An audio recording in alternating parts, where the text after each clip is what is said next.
Hello, જાગૃત આવાજમાં તમારું સ્વાગત છે. મારું નામ છે ચિંતન અખાણી. યસ, તમે મેં થંબનેલ જોઈ લીધું છે કે ગર્લ્સના વિચારો આવે છે, સ્ટડીમાં મન નથી લાગતું.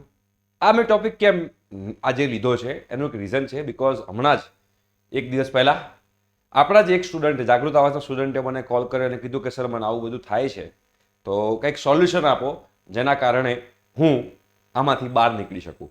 એટલે મને એમ થયું કે ઘણા બધા, આ એક જ નહીં, આવા તો ઘણા બધા સ્ટુડન્ટ્સ હશે કે જે લોકો આ ફેઝમાંથી પસાર થતા હશે. તો એટલે જ હું આજે તમને થોડીક ટિપ્સ આપીશ અને થોડુંક તમને લોકોને એવું ગાઈડ કરીશ કે જેના કારણે તમને લોકોને આ થોટ્સમાંથી બહાર નીકળવા માટે હેલ્પફુલ થશે. રાઈટ? તો સૌથી પહેલાં તો બેટા તમારે સમજવાનું એ છે કે જે તમને આ થોટ્સ આવે છે ને એને પહેલાં એક્સેપ્ટ કરતા શીખો. કેમ એક્સેપ્ટ કરતા શીખો? નેચરલ વસ્તુ છે. હું જ્યારે તમારી જગ્યાએ હતો ત્યારે મને પણ થોટ્સ આવતા હતા. જેટલા પણ લોકો 18 યર્સથી લઈને, હું તો કહું 16 યર્સથી લઈને 24-25 યર્સ સુધી પહોંચતા હોય છે, ત્યાં સુધી દરેક ગર્લ હોય કે બોય હોય, દરેકના માઇન્ડમાં આ થોટ્સ આવતા જ હોય છે. આ નેચરલ છે, જેને આપણે રોકી શકવાના નથી. જેવી રીતે આપણે ખબર છે કે આપણા માતા પિતા છે, તો એને એ આપણા હાથમાં નથી, ભગવાને આપણને આપેલા છે. આપણા ભાઈ બહેન એ આપણે સિલેક્ટ કરતા નથી, ભગવાને આપેલા છે. તો આપણે એમની સામે ફાઇટ નથી કરતા, આપણે એની સાથે જીવીએ છીએ. રાઈટ? તો એવી જ રીતે આ ફિલિંગ્સ પણ ભગવાને આપણને આપેલી છે. તો આપણે એની સાથે ફાઇટ નથી કરવાનું, ફાઇટ નથી કરવાનું, આપણે એની સાથે જીવવાનું છે. અને એ વસ્તુ આપણી ઉપર હાવી ન થઈ જાય એવી રીતે જિંદગી જીવવાની છે.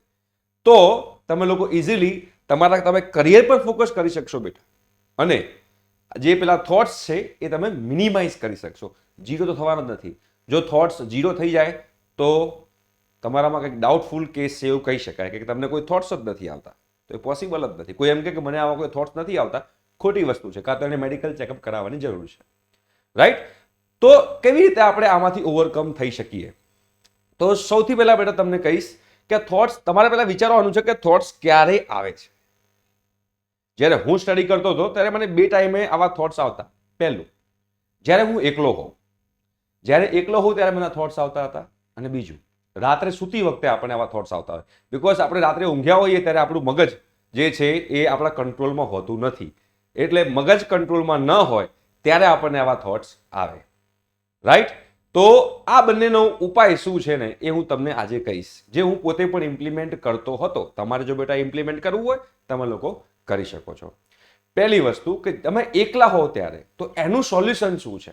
એનું સોલ્યુશન બેટા એક છે કે સવારથી લઈને સાંજ સુધીમાં તમારા લોકોએ ગ્રુપમાં જ ફરવાનું. તમે સ્ટડી કરતા હો તો ગ્રુપ સ્ટડી કરો.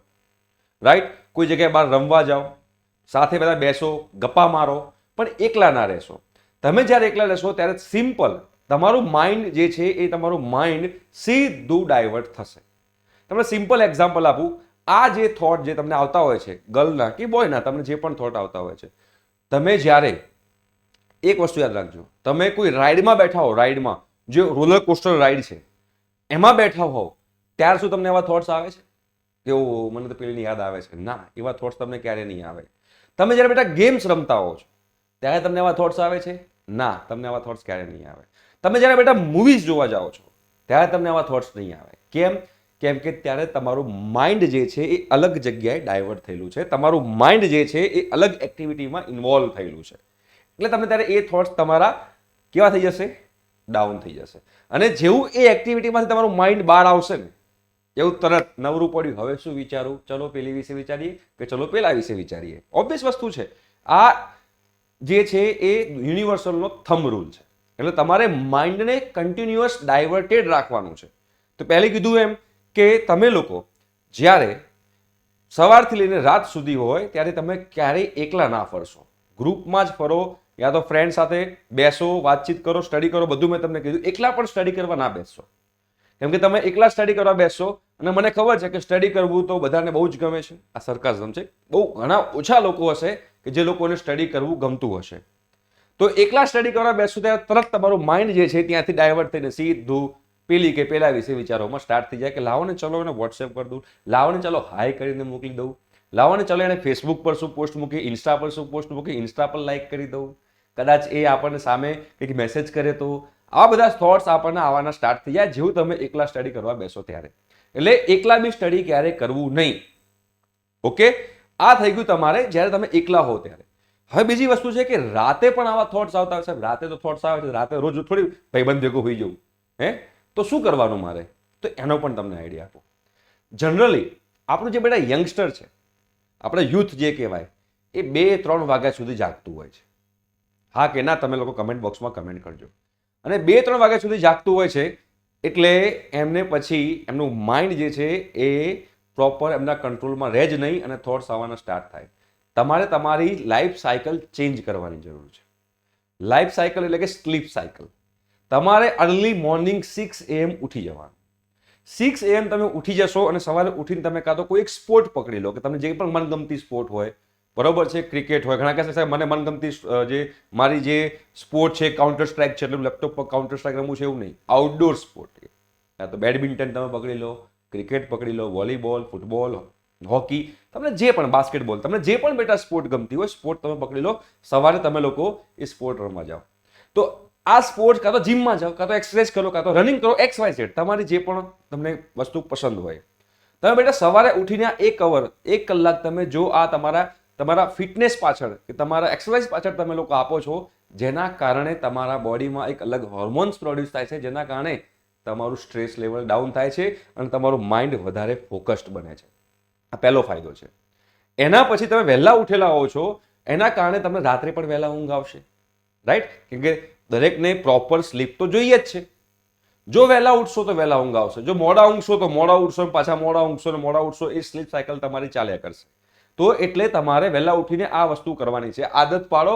તમને લાગતું હશે કે આ વસ્તુ ક્યાં યાર વહેલા ઉઠવાનું, મને પણ પહેલા એવું જ હતું ક્યાં યાર વહેલા ઉઠવાનું, પણ સવારે ઉઠીને 6 વાગે બહાર ગ્રાઉન્ડ ઉપર જઈને મસ્ત ઊંડો શ્વાસ લઈએ ને, આમ ફ્રેશ એર આપણે જ્યારે મગજમાં આપણા શરીરમાં બોડીમાં જાય ને, એટલે એટલી મજા આવે ને કે આમ થાય કે યાર સક્સેસફુલ રહ્યો, સવારે ઉઠ્યો એ સક્સેસફુલ રહ્યો એવું ફીલ થાય. તમે એકવાર ટ્રાય કરજો ખાલી.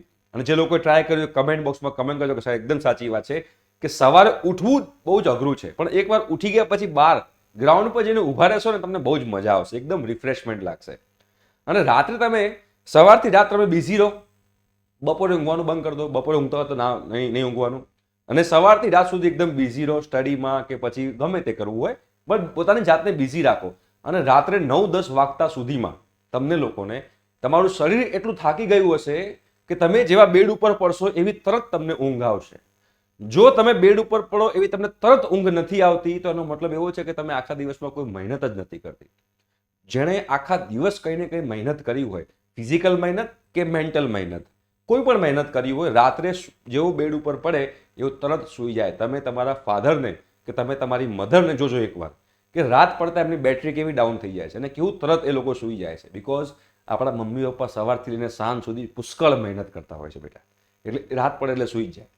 એટલે તમે રાત પડે ત્યારે તમારું બોડી પણ થાકી ગયું હોય, તમારું જે માઇન્ડ છે એ પણ થાકી ગયું હોય, ટાયર્ડ થઈ ગયું હોય, એટલે એ રેસ્ટ માગે.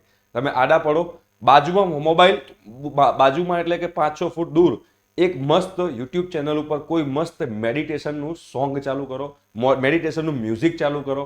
એ મેડિટેશનનું મ્યુઝિક તમે ચાલુ કરીને આંખ બંધ કરીને તમે એ જે મેડિટેશનનું મ્યુઝિક છે તમે એને લિસન કરશો તો અગેન તમે તમારા માઇન્ડને ડાયવર્ટ કરી રહ્યા છો. જેવી તમે કીધું હતું એમ કે માઇન્ડ જો તમે એક જગ્યાએ ફોકસ હશો તો પહેલા વિચારો નહીં આવે, થોટ્સ નહીં આવે, તો એ જગ્યાએ તમે ફોકસ કરો કે જે મેડિટેશન મ્યુઝિક ચાલી રહ્યું છે અને તમે ફોકસ કરશો ધીમે ધીમે તમે ક્યારે સૂઈ ગયા છો તમે લોકોને આઈડિયા જ નહીં હોય.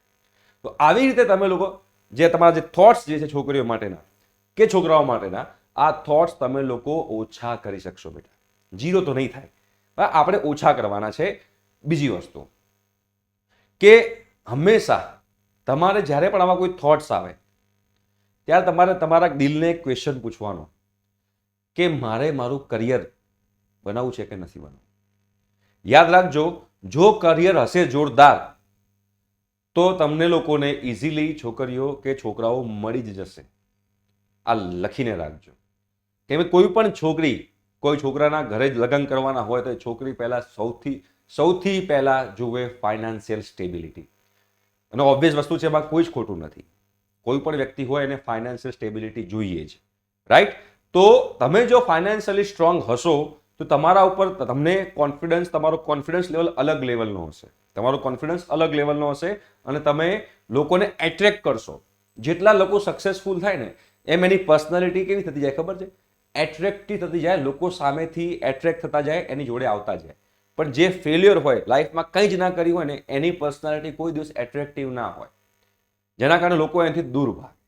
તો પહેલાં તમે તમારી જાત પર ફોકસ કરો. છોકરીઓ ગમે છે, છોકરાઓ ગમે છે, બધી સેકન્ડરી વસ્તુ. યસ, એમાં કોઈ આપણે એમાં પડવાની જરૂર નથી, બિકોઝ એ થોટ્સ આવવાના જ છે. પણ એ થોટ્સની સાથે તમે તમારી પર્સનાલિટી પર ફોકસ કરો. હાઉ આઈ કેન બીકેમ, આમ કહેવાય ને, મારી કોમ્યુનિકેશન સ્કિલ જોરદાર થઈ જાય, એના માટેની પ્રેક્ટિસ, તમારી ડ્રેસિંગ સ્ટાઇલ, વાત કરવાની સ્ટાઇલ, ઉઠવા બેસવાની સ્ટાઇલ, ખાવા પીવાની સ્ટાઇલ, બોલવાની સ્ટાઇલ, એ બધા ઉપર તમે ફોકસ કરો, એની સ્કિલ પર તમે ફોકસ કરો, તો ઓટોમેટિકલી લોકો તમારા તરફ ખેંચાતા આવશે. અને આ ખેંચાતા આવશે તો તમને ભવિષ્યમાં પણ કોઈ સારું પાત્ર, કોઈ લાઈફ પાર્ટનર મળી જ જવાનું છે, રાઈટ? અને બીજી વસ્તુ, આ જેટલા બધા વિચારો આવે છે કે હું આને બહુ દિલથી પ્રેમ કરું છું, આ કરું છું, તે કરું છું, અત્યારે 90% કેસમાં માત્ર ને માત્ર ફિઝિકલ એટ્રેક્શન હોય છે. કારણ કે બધાને આ એજની અંદર અને આપણા મૂવીઝ જે પણ ચાલતું હોય છે ત્યાં આગળ બધી જગ્યાએ ફિઝિકલ રિલેશનના અને ફિઝિકલ એટ્રેક્શનના અને બધાના એટલા બધા સીન આવતા હોય છે, ઇવન વેબ સિરીઝની અંદર, જેના કારણે બધાને ફિઝિકલ રિલેશન બનાવવાની ઉતાવળ થઈ જાય છે, રાઈટ? કે જલ્દી જલ્દી મને ફિઝિકલ રિલેશન મળી જાય. અને કહેવાય ને, સિમ્પલ ભાષામાં કહીએ તો બધાને ખબર છે કે સેક્સની બહુ ઈચ્છા થઈ જાય, અને એના કારણે એ લોકો આ થોટ્સ આવતા હોય છે. બટ નોમિનલ વસ્તુ છે, આ નોર્મલ વસ્તુ છે, એ આવે છે, બટ આપણે એને મિનિમાઇઝ કરવાના છે, એને હાવી નથી થવા દેવાના. જે દિવસે આ વસ્તુ બેટા તમારી ઉપર હાવી થઈ ગઈ તો તમે તમારા કરિયર ઉપર લાત મારી રહ્યા છો એવું થશે. તો મેં જે બધા તમને આઈડિયા કીધા, એ આઈડિયા બેટા 100% તમને ઇફેક્ટિવ રહેશે. હું પણ આ બધા આઈડિયાઝનો યુઝ કરતો હતો, તમે પણ આ બધા આઈડિયાઝનો યુઝ કરશો તો 110% ઇફેક્ટિવ રહેશે. અને તમારા બધા જે થોટ્સ છે મિનિમાઇઝ થશે અને તમારું મગજ ચેનલાઇઝ થશે, એક જગ્યાએ ફોકસ્ડ રહેશે અને તમે કરિયરમાં બેટા આગળ વધી શકશો, રાઈટ? તો આમાં થોટ્સ આવે તો ડરવાની કોઈ જરૂર નથી.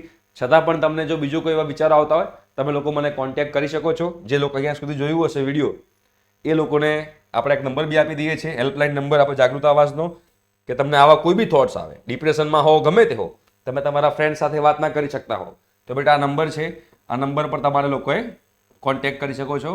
ઓપન ટુ ઓલ, જે લોકોને કરવું હોય, આનો કોઈ ચાર્જ નથી, ફ્રી ઓફ કોસ્ટ જ આપણે છોકરાઓને ગાઈડ કરીએ છીએ. તો આ નંબર પર તમે કોન્ટેક્ટ કરી તમારા દિલની કોઈ પણ વ્યથા હોય એ તમે અમારી સાથે શેર કરી શકો છો. હું મેક્સિમમ ટ્રાય કરીશ કે તમે લોકોને એમાંથી બહાર લાવી શકું, રાઈટ? અને આમાં જો એકાદ છોકરાને પણ આપણે આમાંથી બહાર લાવી શકીએ તો આ ચેનલ બનાવ્યું જે છે એ સક્સેસફુલ કહેવાશે. ઠીક છે બેટા? Thank you so much. By.